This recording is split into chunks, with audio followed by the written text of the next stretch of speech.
Hi hello welcome to my channel. Andhra Pradesh రాష్ట్ర ప్రభుత్వం రైతులకు అయితే నిధులను విడుదల చేయడానికి ఈసీ నుంచి పర్మిషన్ అయితే తీసుకోవడం జరిగింది.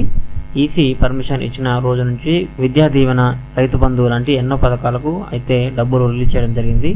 గతంలో ఖరీఫ్ పంటలు వేసినప్పుడు మిచాంగ్ తుఫాన్ వల్ల చాలా మంది రైతులు నష్టపోవడం జరిగింది. వారికి ఇప్పుడు పంట నష్టం ఇవ్వాలని అయితే ప్రభుత్వం ఆలోచిస్తోంది. దీనికోసం 1289 కోట్లను అయితే విడుదల చేయడం జరిగింది.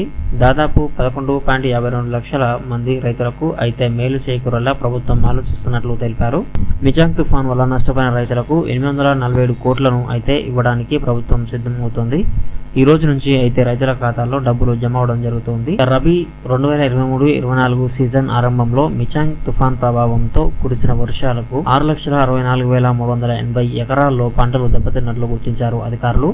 ఇందులో 64,695 ఎకరాల్లో ఉద్యానవన పంటలు ఉన్నాయి. 5,99,685 ఎకరాలు వ్యవసాయ పంటలు ఉన్నట్లు అయితే అధికారులు చెప్తూ ఉన్నారు.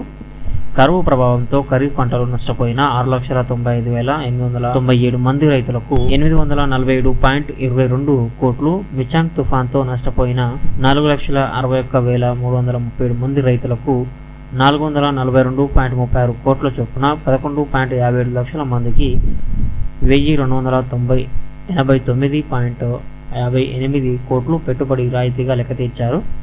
సామాజిక తనిఖీల్లో భాగంగా అర్హుల జాబితాను ఆర్బీకేల్లో అయితే తెలిపారు. కరువు సాయంతో పాటు మిచాంగ్ తుఫాన్ పరిహారం చెల్లింపుల కోసం రాష్ట్ర ప్రభుత్వం మార్చిలోనే ఏర్పాట్లు చేసింది. ఎన్నికల కోడ్ అమలు కావడంతో విడుదలను రద్దు చేసింది. బాధిత రైతులు హైకోర్టును ఆశ్రయించి ఇన్పుట్ సబ్సిడీ చెల్లించేందుకు మినహాయింపు ఇవ్వాలని అభ్యర్థించడం వల్ల మే 10వ తేదీన జమ చేసేందుకు చర్యలు తీసుకోవాలని హైకోర్టు ఆదేశించిన ఒత్తిళ్లకు తలొగ్గి వివరణల సాకుతో ఎన్నికల కమిషన్ లేటు చేయడంతో నిధులు జమ కాలేదు. తాజాగా పోలింగ్ ప్రక్రియ ముగియడంతో డీపీటీ పథకాల లబ్ధిదారులకు నగదు బదిలీపై ఆంక్షలను ఎన్నికల కమిషన్ ఎత్తివేసింది. దీంతో రైతులకు ఇన్పుట్ సబ్సిడీ చెల్లించేందుకు గ్రీన్ సిగ్నల్ రావడంతో పెట్టుబడి రాయితీ జమ చేసేందుకు మార్గం అయితే ఓపెన్. అర్హులైన రైతుల ఖాతాల వారీగా బిల్లులు జనరేట్ చేస్తూ ఉన్నారు. 2-3 రోజుల్లోనే 11.57 లక్షల మందికి 1289.58 కోట్లు జమ చేసేందుకు ఏర్పాట్లు అయితే చేస్తూ ఉన్నారు. సో ఈ రోజు నుంచి అయితే డిపాజిట్ అవ్వడం అయితే జరుగుతుంది. సో ఇది ఫ్రెండ్స్ ఈ రోజు వీడియో మీకు నచ్చినట్లయితే లైక్ చేయండి, అలాగే మన ఛానల్కి సబ్స్క్రైబ్ అవ్వండి. Thank you friends.